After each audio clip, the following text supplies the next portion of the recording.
ಸ್ನೇಹಿತರೆ ನಮಸ್ಕಾರ, ನಾನು ನಿಮ್ಮ ರಾಕೇಶ್ ಶಾರುಂಡಿ. ಇಡೀ ದೇಶವನ್ನೇ ಬೆಚ್ಚಿ ಬೀಳಿಸುವಂಥ ಘಟನೆ ಕಾಶ್ಮೀರದಲ್ಲಿ ನಡೆದಾಗಿದೆ. ನಮ್ಮವ್ರನ್ನ ನಾವು ಕಳೆದುಕೊಂಡಿದ್ದೀವಿ. ಅದರಲ್ಲಿ ಶಿವಮೊಗ್ಗದ ಒಬ್ಬ ನಿವಾಸಿ ಮಂಜುನಾಥ್ ಅನ್ನೋರನ್ನು ಕೂಡ ಕಳೆದುಕೊಂಡಿದ್ದೀವಿ. ಇವತ್ತು ಅವರ ಕುಟುಂಬದ ಸಂಬಂಧಿಯಾಗಿರ್ತಕ್ಕಂಥ ಡಾಕ್ಟರ್ ರವಿಕಿರಣ್ ಅವರು ಇದ್ದಾರೆ.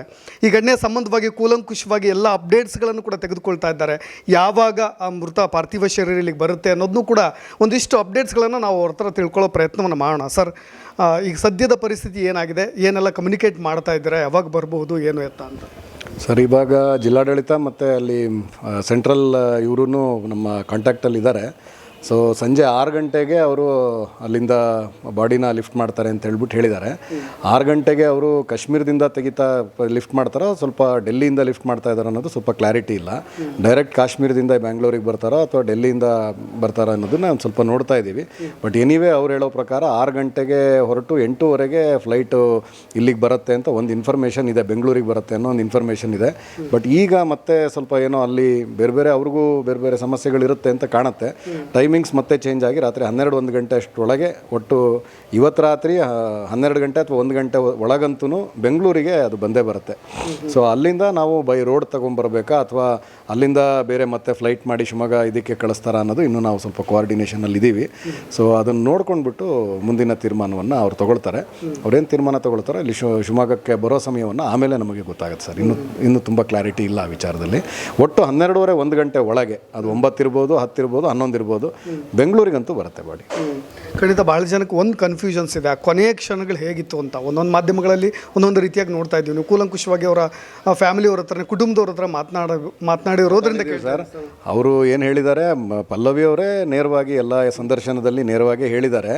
ಸೊ ಇವರೆಲ್ಲ ಏನೋ ಯಾವುದೋ ಒಂದು ಇದರ ಹತ್ರ ಇದ್ದಾಗ ಪ್ರವಾಸಿಗಳಾಗಿ ಹೋಗಿದ್ರು, ಜಾಗಗಳನ್ನು ನೋಡ್ತಾ ಏನೋ ಒಂದು ಸ್ವಲ್ಪ ತಿಂಡಿ ತಿನ್ನಬೇಕು, ಏನಾದರೂ ಒಂದು ಪಾನಿಪುರಿ ಈಗೇನೋ ತೊಗೊಳ್ಳೋಣ ಅಂತ ಖುಷಿಯಾಗಿ ಓಡ್ಕೊಂಡು ಹೋಗಿದ್ದಾರೆ. ಅಮ್ಮ ಮಗ ಇಬ್ಬರು ಸ್ವಲ್ಪ ಮುಂದೆ ಓಡ್ಕೊಂಡು ಹೋಗಿದ್ದಾರೆ. ಮಂಜು ಅವ್ರ ಹಿಂಭಾಗದಲ್ಲಿ ಅವ್ರ ಹಿಂದ್ಗಡೆ ಬರ್ತಾ ಇದ್ದಾರೆ.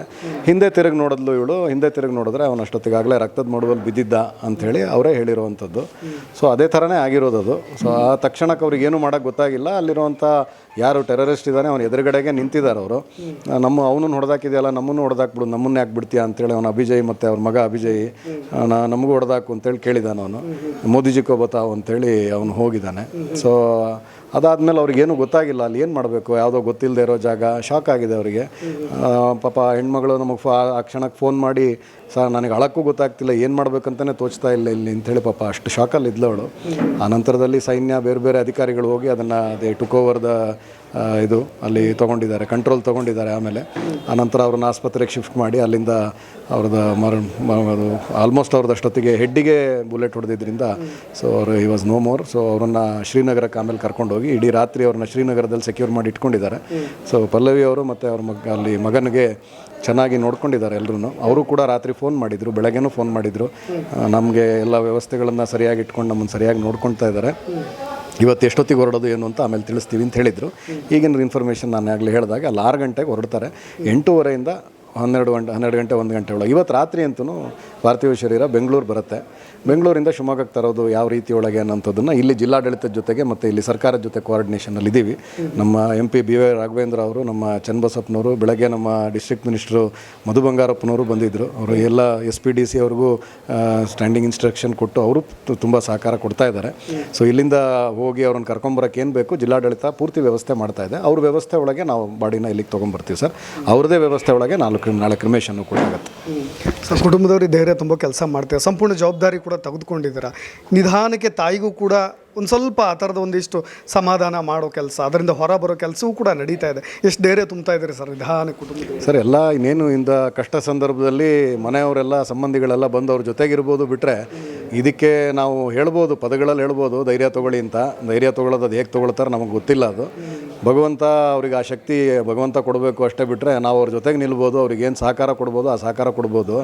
ಅಷ್ಟು ಬಿಟ್ಟರೆ ಮಾನಸಿಕವಾಗಿ ಅವರು ಶಕ್ತಿ ತೊಗೊಳ್ಳೋವಂಥ ಕೆಲಸ ಅವರೇ ಮಾಡಬೇಕು ಅಷ್ಟೇ. ಬಿಟ್ಟರೆ ನಾವೆಲ್ಲ ಅದಕ್ಕೇನು ಸಹಕಾರ ಅವ್ರು ಕೇಳ್ತಾರೆ ಅದನ್ನು ಕೊಡೋದಕ್ಕೆ ನಮ್ಮ ಇಡೀ ಕುಟುಂಬ ಎಲ್ಲರೂ ಅವರಿಗೆ ಸಹಕಾರಕ್ಕೆ ನಿಂತಿದ್ದಾರೆ ಸರ್.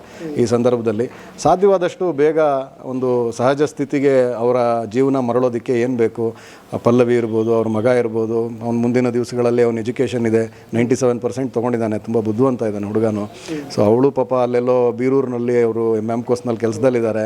ಅವ್ರನ್ನ ಪ್ರತಿ ದಿವಸ ಪಾಪ ಇವ್ನು ಮಂಜುನಾಥೆ ಕರ್ಕೊಂಡೋಗಿ ಬಸ್ ಸ್ಟ್ಯಾಂಡಿಗೆ ಬಿಟ್ಟು ಅವರು ಬೀರೂರಿಗೆ ಹೋಗಿ ವಾಪಸ್ ಬರ್ಬೇಕಾದ್ರೆ ಬಸ್ ಸ್ಟ್ಯಾಂಡಿಂದ ಕರ್ಕೊಂಬರೋ ಕೆಲಸಗಳು ನಡೀತಿತ್ತು. ಜಿಲ್ಲಾಡಳಿತದ ಒಂದು ಸಹಕಾರದೊಳಗೆ ಅವರಿಗೆ ಶಿವಮೊಗ್ಗದಲ್ಲಿ ಏನಾದರೂ ಅವಕಾಶ ಮಾಡಿಕೊಡೋದಕ್ಕೊಂದು ರಿಕ್ವೆಸ್ಟ್ ಮಾಡ್ತೀವಿ ಏನೋ ನೋಡ್ಬೇಕು ಸರ್. ಸೊ ಅವರ ಜೀವನ ಸಹಜ ಸ್ಥಿತಿಗೆ ಮರಳಬೇಕು, ಸ್ವಲ್ಪ ಸಮಯ ಹಿಡಿಯುತ್ತೆ. ಅದಕ್ಕೇನು ಎಲ್ಲರದು ಸಹಕಾರ ಚೆನ್ನಾಗಿದೆ. ಇಡೀ ಶಿವಮೊಗ್ಗ ಜನತೆನೂ ಮತ್ತು ಬೆಳಗ್ಗೆಯಿಂದ ಬಂದು ಹೋಗ್ತಾ ಇರೋವಂಥ ಎಲ್ಲ regardless of any party everybody is with us ಚೆನ್ನಾಗಿ ಸಹಕಾರ ಕೊಡ್ತಾ ಇದ್ದಾರೆ. ಎಲ್ಲರ ಸಹಕಾರದೊಳಗೆ ಆದಷ್ಟು ಬೇಗ ಅವ್ರ ಜೀವನ ಸಹಜ ಸ್ಥಿತಿಗೆ ಮರಳುತ್ತೆ ಅಂತ ಒಂದು ನಮಗೊಂದು ಆಶಯಗಳಿದೆ ಸರ್. ಬಟ್ ಏನಾದರೂ ಕುಟುಂಬದವರ ಆಕ್ರೋಶ ಬೇರೆ, ದೇಶದ ಆಕ್ರೋಶ ಬೇರೆ ಸರ್. ಪರ್ಸ್ನಲಿ ಒಂದು ಕುಟುಂಬದಲ್ಲಿ ನಡೆದಾಗ ಇದೇ ಉಗ್ರಗಾಮಿಗಳ ವಿರುದ್ಧವಾಗಿ ನಿಮ್ಮ ಆಕ್ರೋಶ ಏನಿದೆ ಸರ್? ಯಾವ ರೀತಿಯಾಗಿ ಬದಲಾವಣೆ ಆಗಬೇಕು, ಕಾಶ್ಮೀರ ಮತ್ತೆ ಮರಳಿ ಸಹಜ ಸ್ಥಿತಿಗೆ ಬರಬೇಕು ಅನ್ನೋ ವಿಚಾರ? ತುಂಬ ಸಹಜ ಸ್ಥಿತಿಗೆ ಕಾಶ್ಮೀರ ಮರಳಿತ್ತು ಸರ್. ತುಂಬ ಒಳ್ಳೆಯ ಪ್ರಯತ್ನವನ್ನು 10-15 ವರ್ಷಗಳಲ್ಲಿ ನಾವು ನೋಡ್ತಾನೆ ಇದ್ವಿ.